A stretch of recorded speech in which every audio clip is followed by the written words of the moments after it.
l'ambassade des États-Unis a lancé une sorte d'alerte.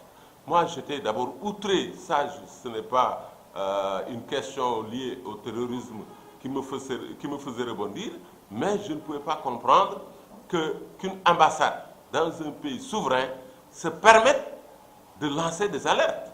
Moi, je peux comprendre que l'ambassade des États-Unis puisse s'adresser discrètement à ses concitoyens pour leur donner des instructions. Ce serait acceptable et normal. Mais qu'on fasse un communiqué public pour dire qu'il y aura des attaques, ça a été véritablement une véritable attaque terroriste contre le Sénégal. De l'État, c'est évident. La preuve, c'est que finalement, c'est l'ambassade de la France qui a réagi. Ça rajoutait à la honte que nous avons subie, nous, en tant que Sénégalais. Mais pourquoi laissons-nous... C'est comme s'il n'y avait pas d'État.